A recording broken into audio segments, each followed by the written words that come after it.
행복한 교회 승리하는 성도 여러분, 하루의 성경 한 장 묵상 5분 메시지 30분 기도, 믿는 사람으로 하여금 기도와 말씀 가운데 성숙하게 하는 함께하는 153 시간에 오신 것을 환영합니다. 오늘은 시즌2 56번째 56번째 시간이죠. 11월 9일 화요일 순서입니다.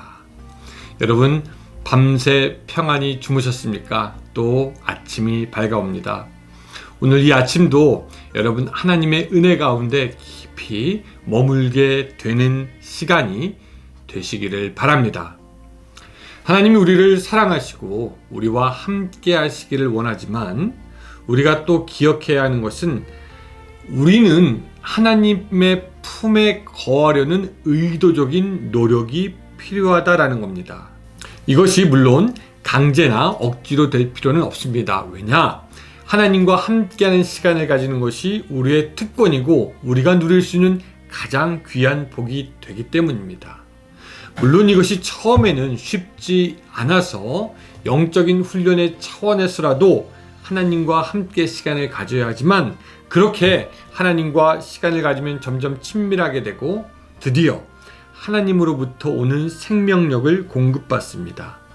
여러분 같은 생명이라도 하루 종일 뛰어놀아도 지치지 않는 그 아이들이 가지고 있는 생명력과 병상에서 언제 숨이 멈출지 모르는 환자의 생명력은 같은 생명이라도 생명력은 틀립니다.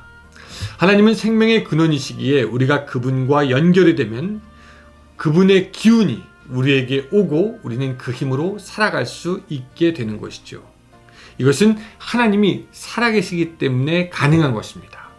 오늘 하루 하나님이 공급하여 주시는 힘과 능력으로 살아가는 여러분들이 되시기를 부탁드립니다.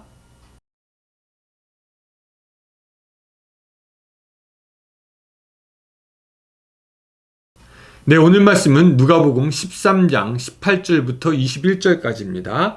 13장 18절부터 21절까지. 자, 제가 읽겠습니다. 여러분들도 집에서 따라 읽어주시기 바랍니다. 그러므로 예수께서 이르시되 하나님의 나라가 무엇과 같을까? 내가 무엇으로 비교할까? 마치 사람이 자기 채소밭에 갖다 심은 겨자씨 하나 같으니 자라나무가 되어 공중의 새들이 그 가지에 깃들였느니라. 또 이르시되 내가 하나님의 나라를 무엇으로 비교할까? 마치 여자가 가루 소말 속에 갖다 넣어 전부 부풀게 한 누룩과 같으니라 하셨더라. 아멘. 요사이에 우리들은 심심치 않게 4차 산업혁명이다 라는 말을 듣곤 합니다. 1차 산업혁명이 증기기관과 함께 기계적인 힘을 인간에게 주어서 인간의 노동력을 대신하게 하였고, 여러분 2차 산업혁명 때에는 전기에너지가 등장해서 그 전기에너지를 기반으로 하는 대량 생산의 혁명이 일어나죠. 또 3차는 컴퓨터와 인터넷으로 시작되었습니다. 그리고 이 4차는 정보통신의 융합으로 여러분들이 또 들어봤을 빅데이터, 인공지능, 사물 인터넷 이런 것을 모든 것을 포함하는 기술이 등장합니다. 그래서 이전과는 비교할 수 없는 새로운 시대가 열렸다라고 얘기합니다. 새로운 시대가 4차 산업혁명으로 열렸다 그렇게 이야기하죠. 그래서 우리가 이제 어쩌면 볼 수 있을지도 모르겠습니다. 우리가 영화에서 봤던 것처럼 막 로봇이 막 길에서 걸어다니고 말 한마디면은 모든 것이 다 가능한 시대가 열릴 것이다 라고 생각합니다. 그런 그 산업혁명들은 새로운 시대를 열었지만 여러분 그 산업혁명들에 대한 그림자도 짙습니다. 1차 산업혁명이 일어나면서 사람들은 기계가 노동력을 대체함으로 그것이 인간에게 좋을 것으로 알았지만 사실 당시에 수많은 노동자들이 일자리를 잃게 됩니다. 그래서 데모하였던 그런 기록까지 있죠. 2차 산업혁명 이후에는 조금 더 우리 사는 것이 좋아질 것이라고 생각했지만 불행하게 많은 공장과 일터에서 노동력의 착취가 일어납니다. 여성과 아이들의 저임금 노동이 시작된 것이죠. 여러분 3차 산업혁명이 일어나면서부터 이때부터는 정보가 중요해져서 정보를 가진 사람은 부를 얻게 되고 없는 사람은 가난해집니다. 그리고 빈부의 차이가 더욱더 벌어지게 되고 돈 있는 사람이 더 돈을 벌게 되고 가난한 사람들은 더욱 가난하게 됩니다. 자, 그럼 여러분 이 4차 산업혁명 이후에는 어떻게 될까요? 더 좋은 기술이 나오면서 인간의 삶이 더 좋아질까요? 아니면 더 불행해질까요? 기술이 발달하고 문명이 발전하면서 사람들은 이런 새로운 시대에는 좀 더 풍요롭고 모두가 다 잘 살게 될 것을 기대하지만 점점 시간이 갈수록 우리는 봅니다. 소수의 사람들이 부를 독점하게 되고 부를 가진 사람은 권력을 얻게 되고 그 권력을 아직 가진 사람은 그것을 바탕으로 더 많은 부를 착취하게 되는 일이 발생하는 것이죠. 또 뿐만 아니라 여러분, 이 새로운 시대가 열릴수록 환경의 문제는 오히려 계속해서 나빠지는 것을 우리가 알 수 있고, 그렇다고 해서 인간 건강의 문제가 해결됐느냐? 코로나를 보니까 그렇지도 않은 것 같습니다. 여러분들은 저에게 이거 목사님 너무 비판적으로만, 비관적으로만 이렇게 세상의 역사를 보는 것이 아닙니까? 라고 할 수 있지만 실제 역사를 보면은 사람들이 만들어가는 새로운 시대는 항상 부작용을 가지고 왔고요.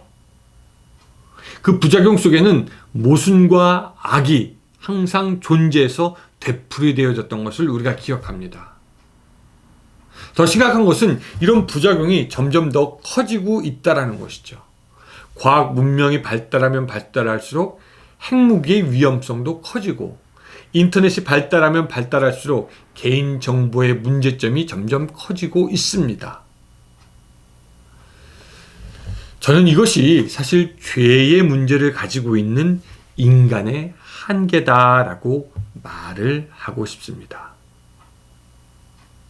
그런데 여러분, 하나님께서 열어가시는 그 새 시대는요, 인간이 열어가는 새 시대와는 전혀 틀립니다. 하나님이 열어가시는 새 시대에는 없는 자, 약한 자, 곤고한 자가 보호되고 어린아이와 같은 자가 큰 자가 되고 낮은 자가 높아지는 그런 시대가 됩니다. 모든 죄인들이 하나님과 화목을 이루게 되고 하나님의 가족이 되고 하나님을 아버지라 부르는 진정한 복의 시대가 되는 것이죠. 그 시대에는 아이가 독사굴에 손을 넣어도 해하지 않을 것이고 어린 양이 사자와 함께 있는 그런 시대가 될 것입니다. 그렇다면 여러분, 하나님은 그런 시대를 언제 열으셨을까요? 예수 그리스도로 말미암아 때가 찼고 예수 그리스도의 오심으로 말미암아 하나님의 나라라는 새 시대가 열리게 되었습니다. 그래서 하나님은 사실 2000년 전에 우리를 위하여 새 시대를 이미 열어놓으신 겁니다. 예수님은 바리새인들에게 하나님의 나라가 이미 너희에게 임하였다라고 말씀하십니다. 그 하나님의 나라가 임함으로 우리는 죄의 세력을 이기게 되고 영원한 죽음에서 벗어나게 되었고 하나님이 주시는 성령을 우리 마음 안에 모시게 되었으며 그로 인해 하나님과 교제하는 삶이 가능하여졌습니다.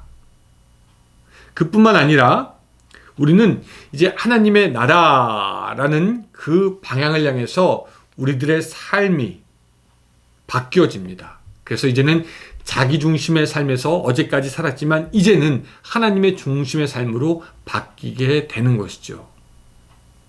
하나님의 나라가 임함으로 말미암아 우리는 지금 이 시대 가운데, 세상 가운데 살고 있지만 세상에 속하지 않고 하나님이 열어가시는 새 시대를 살게 되었다라는 것입니다.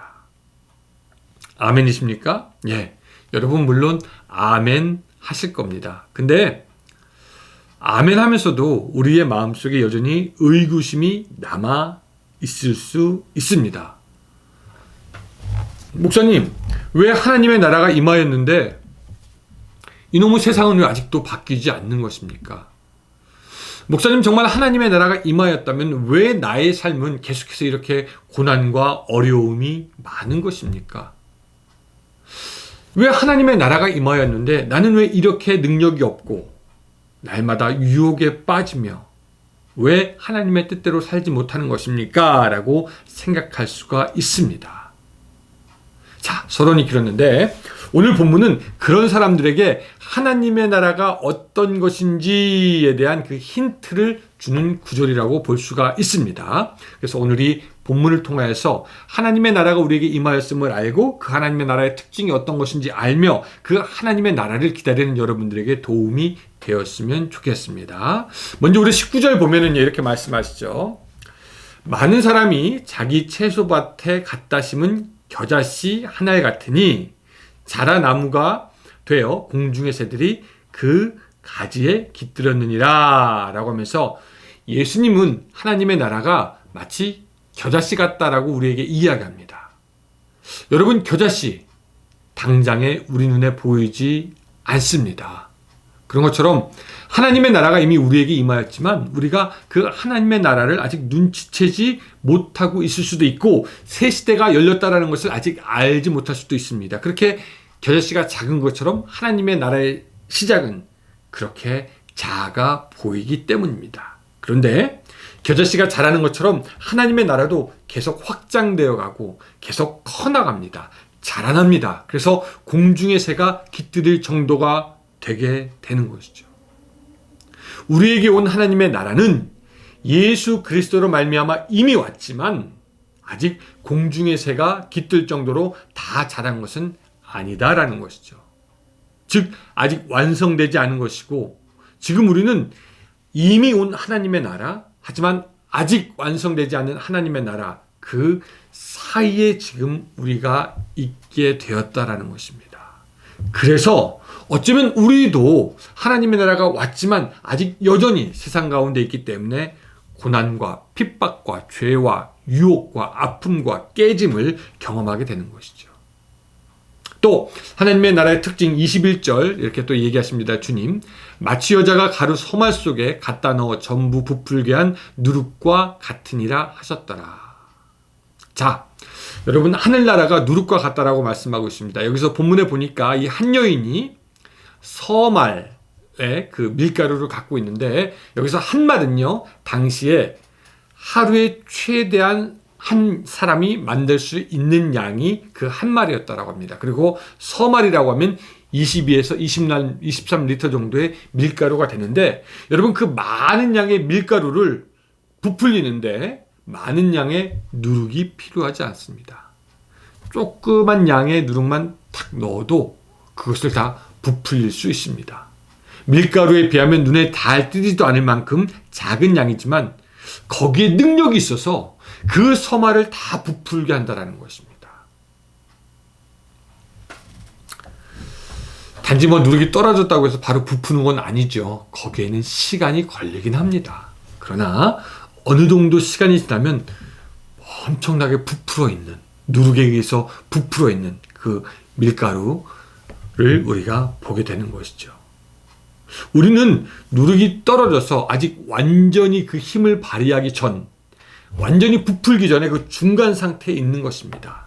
하지만 하나님의 나라는 변화시키고 바꾸고 새롭게 합니다.